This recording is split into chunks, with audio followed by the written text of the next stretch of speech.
Let's start with President Obama winning the Nobel Peace Prize. David Corn is the Washington Bureau Chief for Mother Jones Magazine.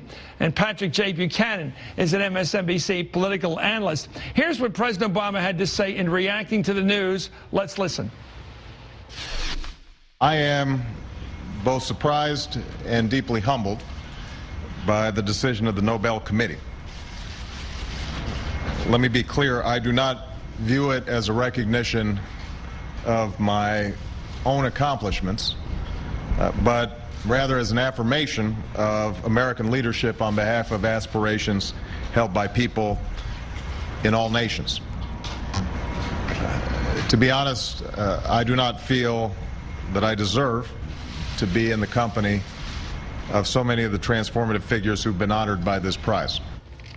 Well, Patrick, I guess humility was called for. He's just become president. Your thoughts? Well, it was an excellent statement. I think it's very valid. I mean, Barack Obama's not in the league with TR, who ended the Russian-Japanese War and got the Nobel Prize. Wilson ended World War I. But he's catching up to Yasser Arafat, isn't he? And don't forget I'm being sarcastic. Some other people have won Henry this. Kissinger, Henry Kissinger's got this, baby. He's getting close to Lee Ducteau. You're exactly right. Well, what do we make of this? Is this a premature award or what? Sure. I disagree. I think it was a great award, but go ahead. I think there's an element of ridiculousness to the award, quite frankly, but I know why the Nobel gave it to him. They want to stick it to George Bush. They want to tell Barack Obama, we like where you're going with engagement. We like your kind of American. We want to approve that. And I think they also get enormous publicity. Barack Obama comes to Oslo. He speaks. The whole world will listen to him. PR stunt. And they've given it to a lot of some non-entities at times, and nobody pays attention David Corn, to them. your thoughts? They made it very clear in the statement. They said he's created a new international climate. He has. Now, Dick Cheney may not like that climate, but most people in the world do. And I think, you know, I'm becoming more multilateral, talking about nuclear disarmament, talking about engagement with Iran, doing something about climate change, even though I think it's not enough and he should go further. But by and large, he has, just by, as you say, the virtue of getting elected, he has changed the international climate, and he is holding these aspirations of people who never before looked to the United States. When Gorbachev became chairman of the party and took over Russia, a lot of us in this country said, this guy, by his very fact of coming to office, has so changed Soviet history and communist history. I love the guy because he came in there and knocked up that whole history of Andropov and Stalin and all those bums. He comes in there as an open door. Isn't the statements he's made about torture, what his opposition to the Iraq War, his statements of approval of the rest of the world after Bush's chauvinism and cheap shots about French fries, after 8 years of that nonsense, doesn't the world have a right to say, thank God, America's back to being America again? Well, look, first, this is not the world. Secondly, it's the Nobel Committee. Third, you're exactly right. They love the fact that he's completely antithetical to George W. Bush. But there's other things he's doing right now. You didn't like Bush either. Well, but look, there's other things he's doing now. He's deciding whether we ought to send 10,000 more troops into Afghanistan or 40 or 60, as McChrystal does. But clearly what this is the Nobel Prize Committee wants Obama to continue down the road that he laid out in his campaign on Iraq, on basically disarmament and all these other things. So you think it was an attempt to control American foreign policy? Well, I think it's an attempt to put a little bit of pressure on Obama and to say, you're a good student, David. You're a good student, keep it up. I respect your opinion. Here's Limbaugh, whose opinion is getting further and further crazy. Here he is. I don't know who he's playing to. Angry people. But here he is taking his shot today. Let's listen. You see a pattern here, folks. Liberal sellouts get this prize. George Bush liberates 50 million Muslims. Ronald Reagan liberates hundreds of millions of Europeans, saves parts of Latin America. Any awards? No, just derision. Obama gives speeches trashing his own country, and he gets a prize for it. This actually makes total sense when you look at who the Nobel people are, these elite Norwegians, Europeans. They love what Obama is doing.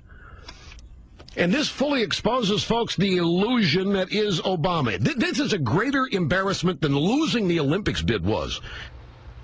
What is he talking about? George Bush liberating hundreds of millions of Europeans. What history is he recording there? You know, he's saying... Really, what is he talking about?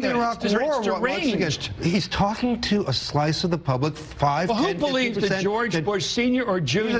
liberated Europe? There were people... He said Iraq, but I think... No, Europe. The first time he said Europe. But he's giving him the whole planet. But he means Iraq. But nevertheless, you know, listen, the award, you can make the argument that the award was premature. I'm sorry, Reagan. And it was a prize of encouragement rather than accomplishment. But for Rush Limbaugh, Michael Steele to line up with the Taliban and Hamas today in deriding this award shows that they are so blinded by their anti-Obama hatred that they'll... are you going to line up with the Taliban and Hamas too? Come on. Be serious about it. I am being serious. These guys can't see straight. Gorbachev deserved the Nobel Prize for holding back the tanks and armies and letting the wall... That was Yeltsin. And he got it. But that's what he got in 1990. But Ronald Reagan's policies of toughness led to help lead with Gorbachev's policies to the liberation. And he should have gotten the prize. 400. You make a point that Reagan should have gotten the prize. Take a look. Hold it. Take a look at Nixon. While funding China, dirty wars around the world. But look, for God's sakes, this guy's fighting in Afghanistan. It's the central piece in the war on terror. Okay, let's go to the Republican Party here. You were once the leader of that party. Let's take a look at Michael Steele today. Quote, the real question Americans are asking is, what has President Obama actually accomplished? It is unfortunate the president's star power has outshined tireless advocates who have made real achievements working towards peace and human rights. One thing is certain, President Obama won't be receiving any awards for Americans for job creation, fiscal... Well, that's just political stuff and very smart politics by his... Very good. Good I don't think it's smart politics. But you don't think it is? No, I don't. Listen, I think jumping on the president at times like this, jumping on him for the Olympics, is not it's smart. It plays to the teabaggers and a very small crowd. Let's make a point for both sides here. Here is a graphic I want to show you about both how Europeans look at the United States.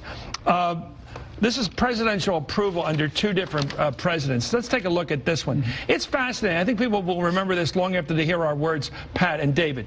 11% of France respected George W. Bush. I think we're making both points here. 88%, almost a complete opposite, approve of the president we have now. Germany, the same sort of differential, 12 to 92. Italy's a little more fudged, 27 to 91. Spain, 11 to 85. And the UK, that's Britain, 17 to 82. So clearly, this Nobel Peace Prize was an award for beating 8 years of Bush. Well, we can say that's objective. Well, there's no doubt. Also condemning torture, condemning the Iraq War, and changing the attitude of America towards the rest of the world. Those are fair, objective statements. I think it's clearly the Obama campaign. They love Obama. That's right. I agree. Michael Steele had a Kanye West moment coming out there and saying, you know, Beyonce should have gotten the award rather than so-and-so. And he shouldn't have done that. And you shouldn't congratulate the guy. People think. But there's a certain, let me tell you, there's a certain element of ridiculousness to this that's going to come back to bite Obama. You think it's, a lot of people are going to say, Chris, I got up this morning, I saw Drudge. I said, what is it? It's a joke. Let me ask you a question on the left, making Pat's point, then we're going to see some of the president. How does the man who gets the laureate, the laurels, for being a peacemaker, send 40,000 more freaking troops to Afghanistan? How does he do that? How does he do that? I don't know. They're talking about that today. Well, Pat's point is this will direct him. Yes. Giving him the award for peace will make him sort of body English him into being a peace mover. Well, right? That's your argument? Push him in that direction. Okay, let's take a look at the president, see if he's being moved toward peace by this award this morning.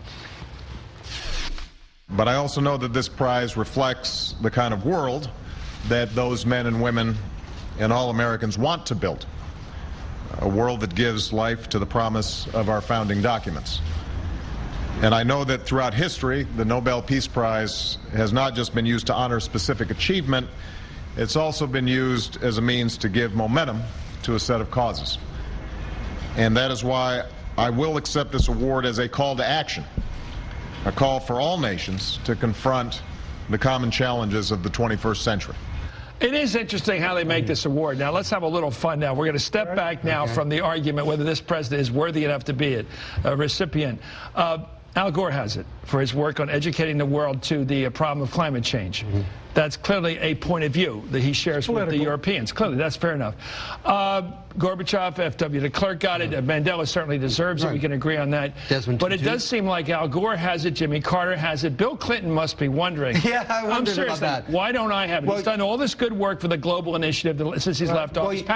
Why is he not on the list? But in 94, they gave it to Rabin and Perez and Yasser Arafat, which is something that he helped work on as well, but he was left out of that. He did that, and at the end of his administration, he was fighting like the devil to get a peace agreement. Right. I think, quite frankly, if they had given it to Bill Clinton, I would have said, okay, Bill Clinton got the award. For achievements. But I would not have laughed. I mean, I would have not have gotten up and laughed and said, what is going on here?